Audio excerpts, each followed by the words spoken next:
Running a business comes with a lot of what-ifs. But luckily, there's a simple answer to them. Shopify. It's the commerce platform behind millions of businesses, including Thrive Cosmetics and Momofuku, and it'll help you with everything you need. From website design and marketing to boosting sales and expanding operations, Shopify can get the job done and make your dream a reality. Turn those what-ifs into... Sign up for your $1 per month trial at shopify.com/special offer. Parents of tweens, if you're familiar with far-off drop-offs... Dad, stop, right here. Or get DMs about what's for dinner, you may be experiencing tween milestones. For your son or daughter, these can start at age 9. HPV vaccination, a type of cancer prevention against certain HPV-related cancers, can start then too. For most, HPV clears on its own. But for those who don't clear the virus, it can cause certain cancers later in life. Embrace this phase. Help protect them in the next. Ask their doctor today about HPV vaccination. Brought to you by Merck. Military murder is an independent project and is not endorsed by the Department of Defense or any military component. The views expressed are those of the host. The content of this podcast is not meant to be legal or medical advice. Warning, this episode contains graphic details of murder and is not suitable for young listeners. Listener discretion is advised.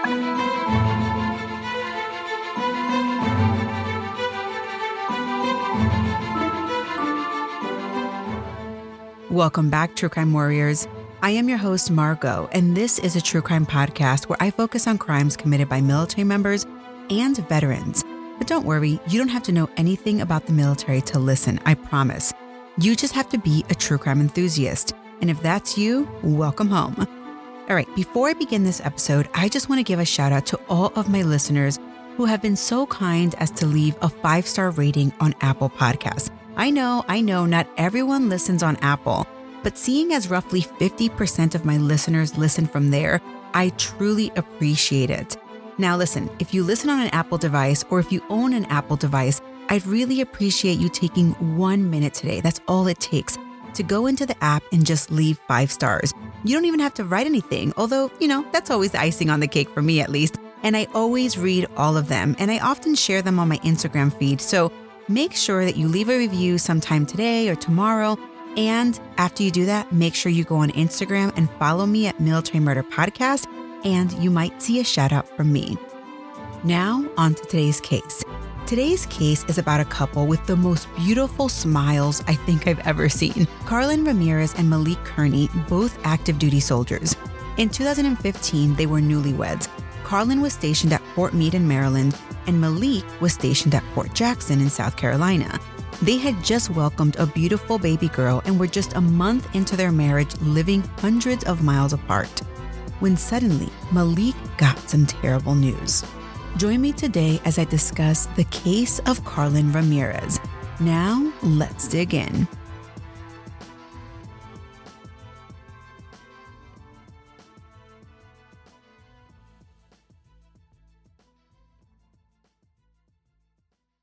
Before I begin today, I want to give a shout out to Stacy N., one of my listeners who helped me to research this case. Thank you so much, Stacy, for your hard work. I also want to give a shout out to one of my listeners who recently recommended this case because she actually knew Karlyn Ramirez because Karlyn was in her unit. My resources for this episode include a Dateline NBC special titled The Alibi, an unpublished appellate court opinion, and reporting by various media agencies including WJZ13, Univision, and WBAL TV 11 Baltimore, and Stars and Stripes. Karlyn Ramirez was born on April 10, 1991, and she was from Del Rio, Texas. According to her mom, she was a shy kid, but with age, she blossomed.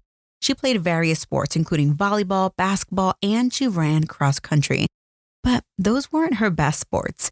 According to her mom, she was really into martial arts and karate. Before she turned 18 years old, Karlyn had been through a lot, and one of those things was that she had endured and survived cervical cancer. What?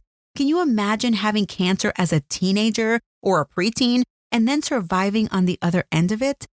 I don't know this for sure, but I bet Karlyn felt like she had gotten a second chance at life, although she always figured she'd probably never be able to birth her own children.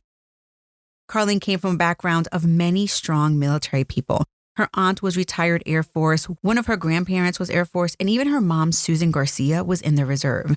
So Karlyn was around the military all her life, but Susan, her mom, did not want her precious daughter in the military, which is why she was thrilled when after graduating from high school, Karlyn went straight to college to study nursing. But as college students do, she changed her major during college to criminal justice, which is my favorite. That was actually my major. Before Karlyn could ever finish her degree, she came home one day and she told her mom randomly that she had joined the Army. What? And her mom was shocked. Her mom tried to talk her out of it. Mija, don't do it. But since Karlyn knew her mom would do that, she had already signed the dotted line in an effort to seal the deal with the Army before her mom could convince her that it wasn't a good idea. And with that, Susan could do nothing else but give her daughter her blessing. And in February of 2013, off Karlyn went. She was only 21 years old. After boot camp, she was assigned to Camp Humphreys in South Korea as her first duty assignment.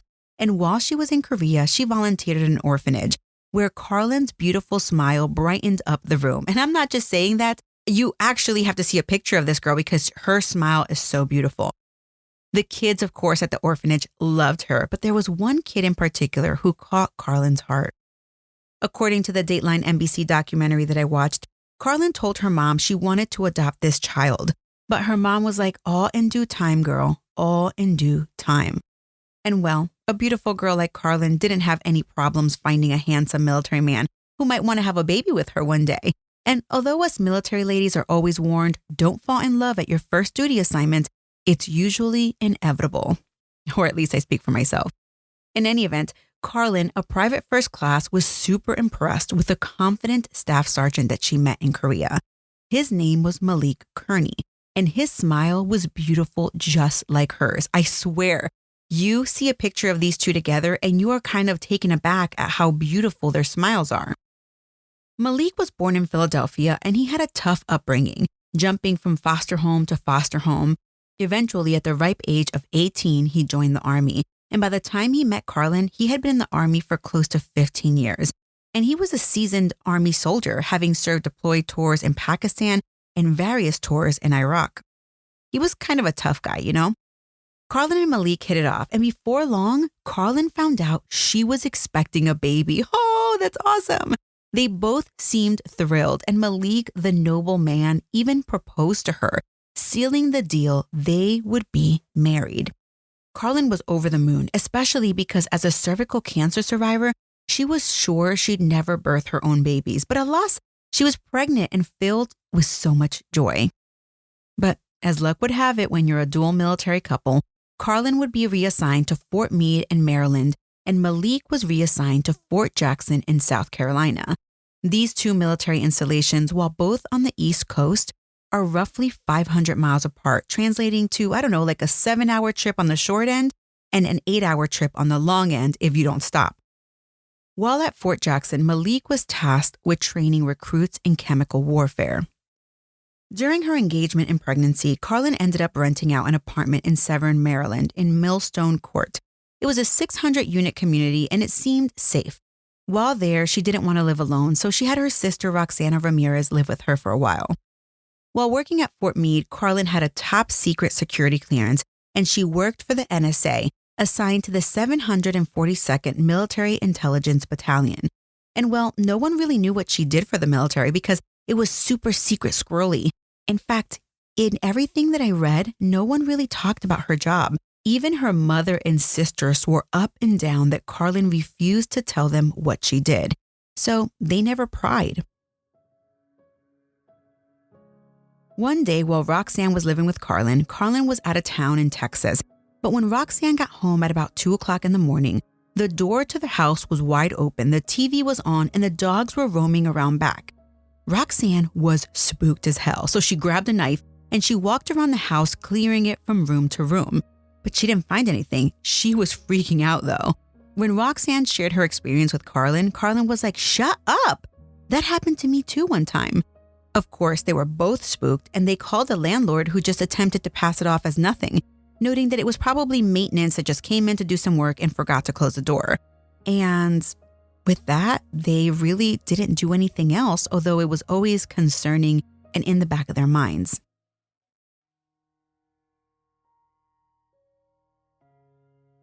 Karlyn gave birth to her baby girl on April 23, 2015.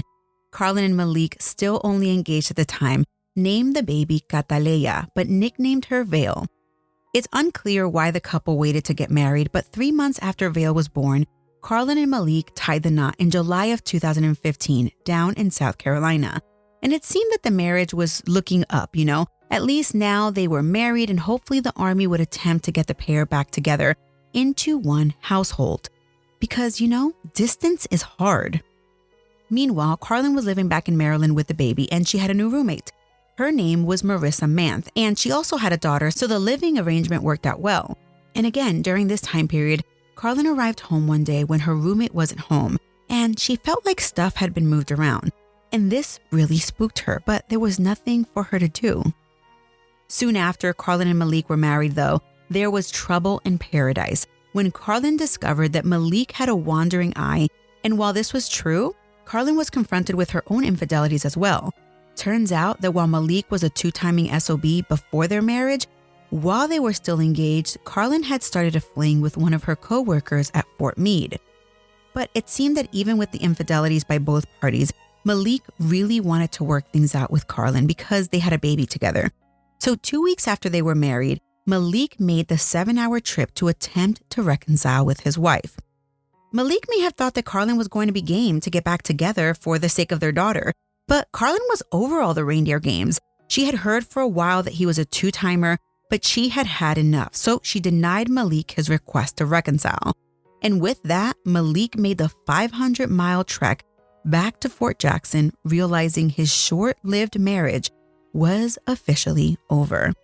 And while we don't know what happened during that interaction, all we know is that Karlyn felt uneasy because the very next day she asked the Army for a restraining order from her husband, and it was granted. And with that, she felt some form of relief.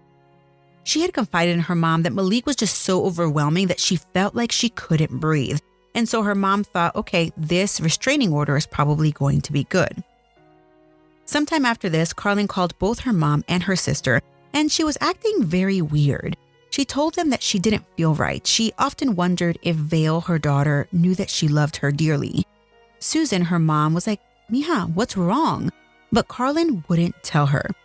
Susan just figured she couldn't tell her because it had something to do with the military and her top secret job, so Susan didn't press. She just told her to relax, and they left it at that.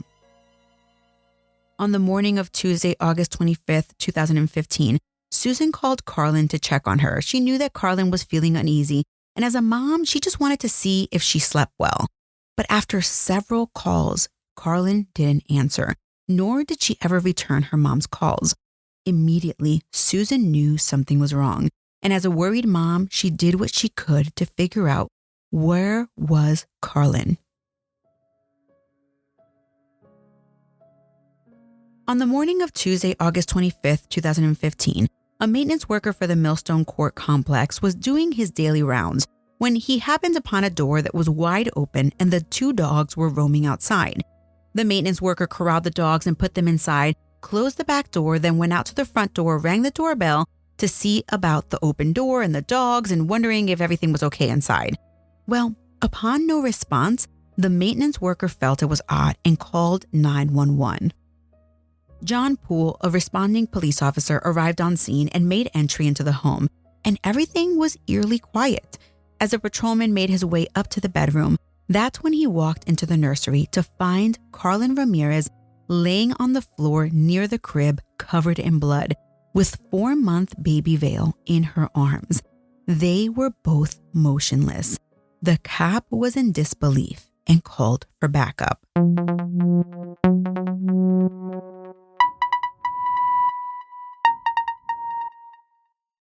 This episode is brought to you by Greenlight. Get this. Adults with financial literacy skills have 82% more wealth than those who don't. From swimming lessons to piano classes, us parents invest in so many things to enrich our kids' lives. But are we investing in their future financial success? With Greenlight, you can teach your kids financial literacy skills like earning, saving, and investing. And this investment costs less than that after-school treat. Start prioritizing their financial education and future today with a risk-free trial at greenlight.com/Spotify. Greenlight.com/Spotify. It was then that they checked for a pulse, and it was evident that Karlyn was dead. 3 gunshot wounds, 1 to the side and 2 to the chest. And her pants and underwear had been pulled down. And as the investigator checked baby Vale, they found she was actually unharmed, just laying in her mother's arms asleep. So that was a big relief. They quickly took her to the hospital for observation, and immediately they began to process the scene. What type of monster would kill the mother and then put the baby in her arms? They knew that Karlyn had been shot with a .357, and while her pants and underwear were down, they did eventually conclude that she was not raped. Meanwhile, thousands of miles away, Susan had just made contact with someone in Karlyn's unit who was going to look into Karlyn's lack of communication with her. And as Susan hung up the phone, she heard something. She heard someone coming up her driveway. And when she looked outside, she saw people walking up her doorstep in uniform. And she knew something had happened to her baby. Just then, someone else opened the door, and the first words out of the notifying team's mouth was, quote, "We regret to inform you," end quote. And those 5 words, Susan Garcia never wanted to hear. Her daughter had been taken from this earth far too soon. And now, all she had left of her was her beautiful little infant daughter. But who wanted Karlyn dead? Immediately, investigators are also informing her husband, Staff Sergeant Maliek Kearney, 500 miles away, that his wife had been murdered. And he's crying. He's in shock.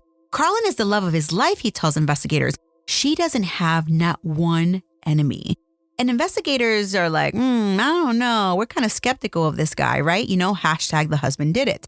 And by this point, even though it's early on in the investigation, the investigators had spoken to Karlyn's family, and they know that the relationship between Karlyn and Maliek is not all rainbows and butterflies. And they confront Maliek with Karlyn's affair, and he's like, "Nah, man, I forgave her for that affair. I didn't want her dead." And when asked if he ever cheated on her, he was quick to say no, never. And guess what? Maliek had a rock-solid alibi. He worked the day before the murder until 2 p.m., and then he worked the following day as well. So it was close to impossible that he could have made the 16-hour road trip down to see his wife. And Maliek drove kind of like an out there flashy car, right? It was a Mustang that was always parked outside his house. And according to his neighbors, that car was parked outside all night long. And guess what? A quick run of plates on all major highways leading from South Carolina to Maryland did not ring up a thing. That car had not moved. Additionally, Maliek told the investigators that he had been watching Netflix, and a quick review of his Netflix account proved he wasn't lying. His rear was sitting at his home near Fort Jackson while his wife was being murdered hundreds of miles away. And to top it off, Maliek was super cooperative. He gave investigators whatever they wanted. DNA, done. Fingerprints, done. My phone, done. It was just not possible that he had done it because he wasn't acting as someone who was trying to hide something. So that left investigators to have to find the killer with good old police work.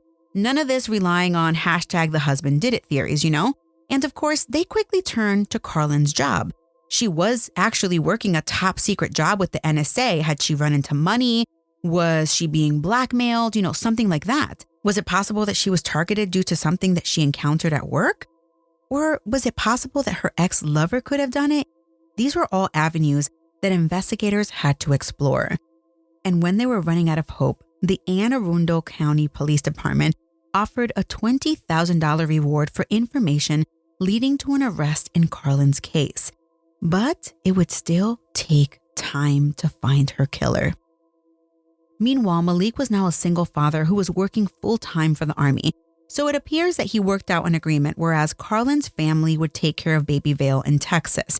And of course they would. They weren't going to say no. Vale was all they had left of Karlyn, and they wanted to protect her. And with that, Maliek wanted to be close to his daughter as well. So he requested a hardship transfer to San Antonio, Texas, to be close to Vale, who was now living with her grandparents. And the Army was kind-hearted, and they approved the request. And Maliek was a doting father, always made it out to see his baby whenever he could. As the months passed, Susan Garcia began to lose faith that Karlyn's killer would never be caught. And poor Marissa, Karlyn's old roommate, she lived in fear that it was a hitman who killed Karlyn, but it just didn't add up. And while Karlyn's family didn't feel like enough was being done, the investigators assigned to Karlyn's case, Kelly Harding and Dan Myers, they were behind the scenes working their rumps off to find Karlyn's killer.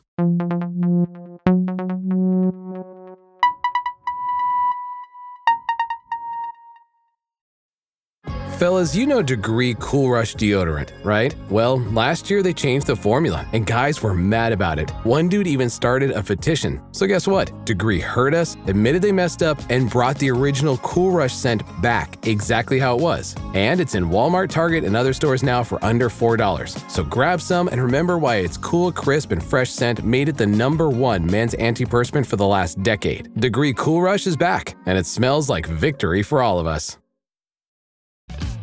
You want the best for your vision, and that starts with where you go. Essilor experts are independent eye care professionals who will listen carefully to your vision preferences and recommend Essilor lenses with the latest technologies to correct and protect your eyes. Find your local Essilor expert at Essilor.com.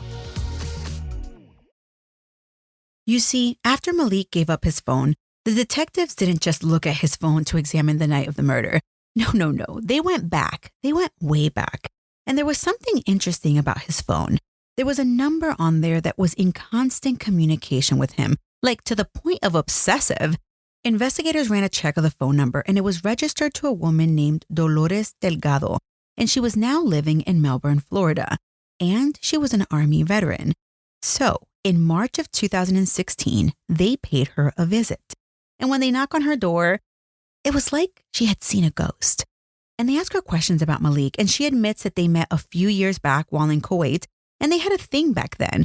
She ends up admitting that she was at his house on the night in question, the night of Karlyn's murder, and says Maliek was with her in his apartment all night long. And listen, this is an interesting fact, right? Because Maliek never once mentioned that he was with another person during his police interview. And you know what? Why wouldn't you provide the name of a person you were with, especially if they are providing your alibi on the night that your spouse was murdered? So they ask her if she's a gun aficionado, and she says, no, I don't like guns at all. But they quickly discover, boom, this is false, because she was texting about buying a .357. And they see these text messages because they're discovered on her phone. And it's unclear to me whether she gave them permission to search her phone or whether they came prepared with a search warrant. Another thing they found on Dolores' phone is that they found messages between her and Maliek. Messages he made sure to delete off of his phone. But guess what? She failed to remove them from her phone, which immediately made Maliek seem suspect. And now, Maliek was also caught in a lie. Detectives do some good old-fashioned police work, and they find the exact location where Dolores actually purchased a .357 gun before Karlyn's murder. It was the B&H gun shop. And right there in a receipt, it's clear as day, she purchased a Taurus .357. And after Karlyn's murder, she put bullets that fit that same gun for sale on Facebook. Can you believe that? I mean, I'm so glad that criminals are dumb as hell, because it makes it a little bit easier for cops to catch them, right? And that just kind of calms my heart a little bit. Now, mind you, Dolores is still free, right? Even after this initial chat with investigators. And then she does the craziest thing. She relocates to San Antonio to be near Maliek. Then, as investigators explore both Dolores' phone and Maliek's phone, they discover that on the very night of Karlyn's murder, these two fools were discussing gas cans and car mileage, and detectives are wondering, why the hell are they chatting about that? And then detectives get a tip. It's a tip from someone who will lead them to the murder weapon that would be the nail in both Maliek and Dolores' coffin.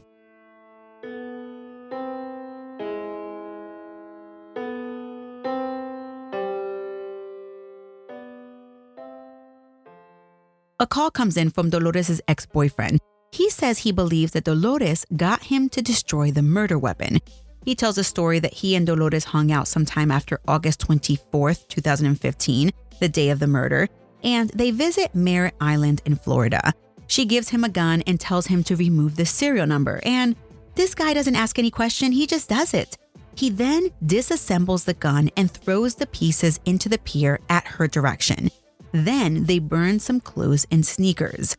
According to that Dateline NBC special that I watched, the investigators cannot believe their ears, but they quickly get a dive team on board to go check out the pier. And on the day that they go to the pier, the water is clear as ice, and they find what they're looking for, the gun. But it appears that the gun is in bad shape from sitting in water for months, and the serial number has been removed. So, oh my gosh, how are they going to figure this out? And almost as soon as investigators begin to lose hope, they turn to their forensic ballistic expert, who is able to do some voodoo magic and makes the serial number reappear. Say what now? I'm just kidding. So listen, it's not voodoo, but it might as well be, because he actually does make the number reappear. And you're probably wondering, how does he do that? Well, this expert explains that the serial number goes beyond multiple layers of the actual gun, right? He is able to peel back the layers of the serial number. So while someone might grind those numbers away, maybe they grind the first layer and the second layer of the serial number, this expert uses acid to remove additional layers until he gets to a bottom layer to discover the serial number. And when that number appears, it is clear as day, a match for the serial number of the gun purchased by none other than Dolores Delgado from B&H Gun Shop before Karlyn's murder. And as if the forensic ballistic expert cannot be more heaven sent, he is able to pull one more trick from his sleeve. While the gun is in bad shape and cannot be used or shot to see if the shells discovered at Karlyn's location were shot from that gun, he removed the barrel from the old gun, cleaned it, and put it in a functioning gun.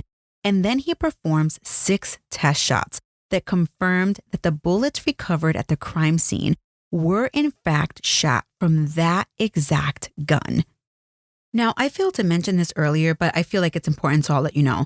In addition to the Maryland investigators investigating this case, the FBI had been called in early on due to all of the states and jurisdictions involved. Now, the investigators were in possession of the murder weapon, the gun receipt, the phone records, and a statement by Dolores' ex-boyfriend, and the investigators felt confident that both Maliek and Dolores were involved in Karlyn's murder. And 13 months later, after her death, in October of 2016, both Maliek Kearney and Dolores Delgado were arrested and charged with interstate travel for purpose of domestic violence, resulting in death. It wouldn't be long until the heat of jail finally broke Dolores, and she agreed to flip on Maliek and told them what really happened.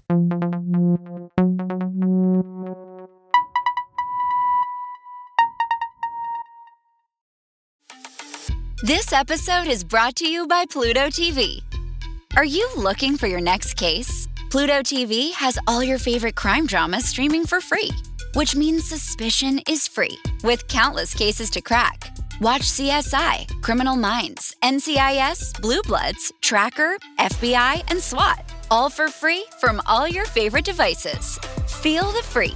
Pluto TV. Stream now, pay never.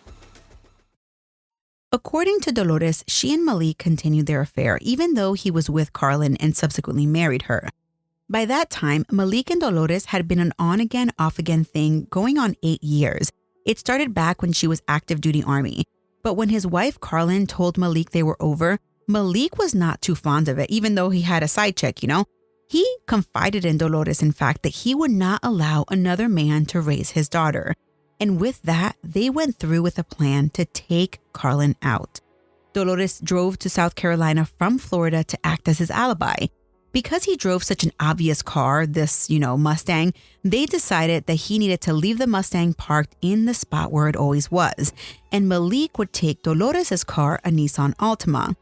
But in an effort to avoid tolls and having to stop for gas, they went to a Home Depot and purchased gas cans and filled them up for his drive. The plan was for him to take her car and only use back roads and fill up his own gas tank using his containers of gas, in an effort to avoid detection and to not be caught in surveillance video. Dolores even packed this guy a sandwich and a freaking Twinkie. Can you... What? Can you imagine packing someone a murder sandwich? Like, here's your snack bag, honey, in case you get hungry after you murder your wife. That is so bizarre. But things like this happen all the time. So, meanwhile, he's driving. Dolores stayed at his apartment with his phone so it wouldn't hit any cell phone towers on the way. And she even sent 2 text messages to random people while at the house using his phone so his phone would hit the cell towers near his house. And of course, she also watched Netflix using his account to further strengthen his alibi.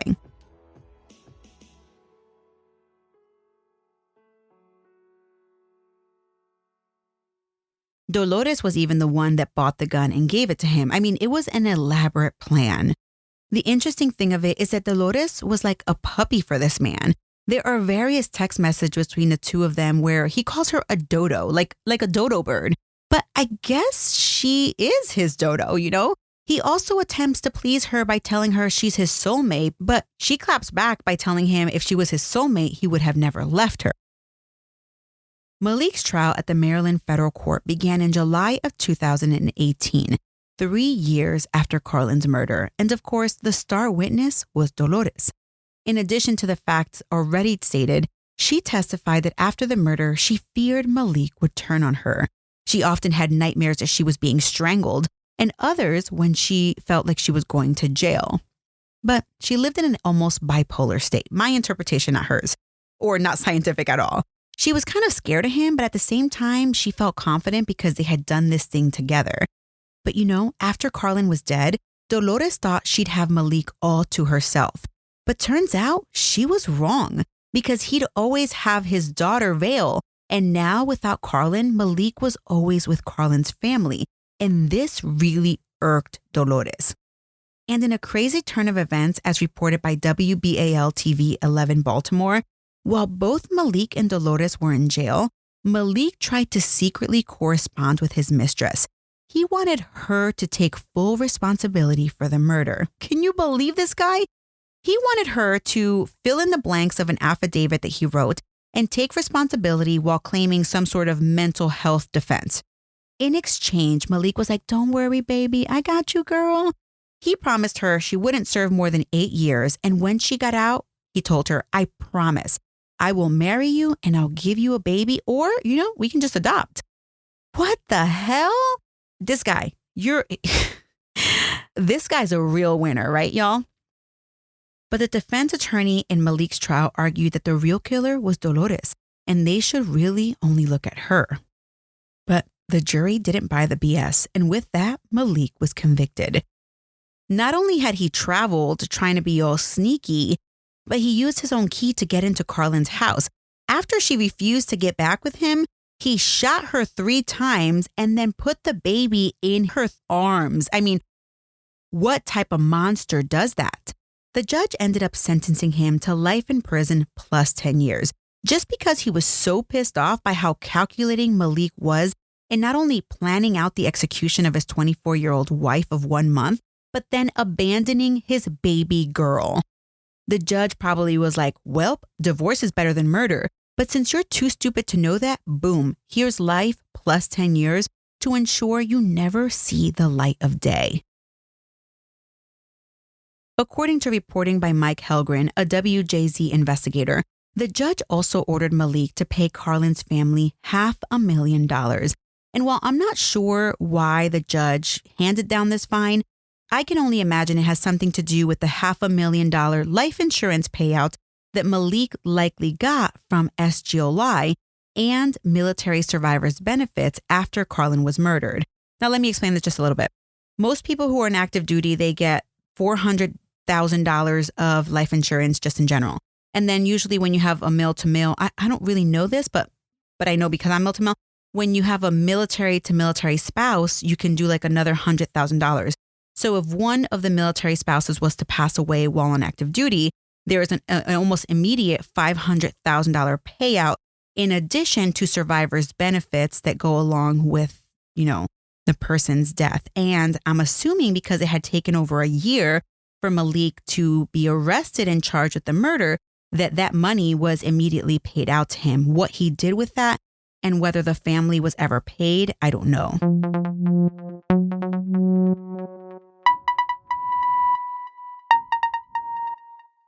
Dolores had pled guilty before Maliek's trial, but her sentencing was afterwards. Dolores was sentenced after she held up her end of the bargain and testified against Maliek. During her sentencing, her attorney presented information about Dolores' upbringing. According to reporting by Tim Prudente from Stars and Stripes, Dolores escaped her home life in New Mexico where she was sexually abused as a child. And she joined the army thinking, oh, this is going to be better. I'm finally escaping. But it wasn't. According to this article, she was sexually harassed and raped by a military member, so she could never escape that life. But once she met the buff Maliek, she thought things were different. But really, it was no different, as he only used her as he pleased, never committing to her, really never committing to anyone for that matter. During her sentencing hearing, she apologized to the court with tears in her eyes, but the judge was not having it, and he scolded her and told her if she was truly sorry, she'd turn and face the people who were truly suffering, Karlyn's family. And so she did. For her cooperation, Dolores was given some leniency, and she was given a 17-year sentence. Vale, Karlyn's daughter, will now grow up without her biological mother and father, but her grandparents love her to the moon and back. Whenever Karlyn's mom speaks to the media, she just has a glow about her. I bet the only thing keeping her going is that little girl. Vale is now 7 years old, and in one of the documentaries that I saw, she had a little stuffed animal with a voice box in it of Karlyn singing her a lullaby. In addition to everything else that she loved to do, Karlyn loved to sing.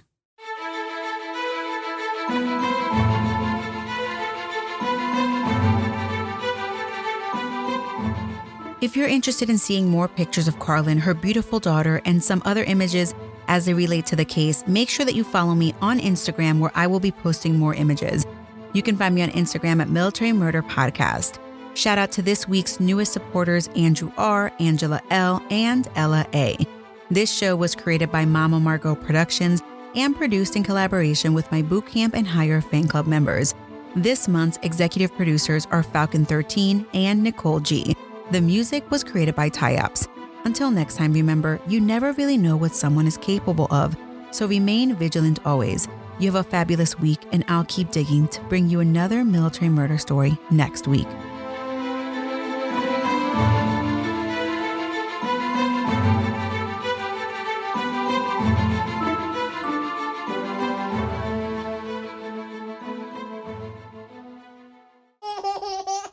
Shh, Mom's working on our podcast.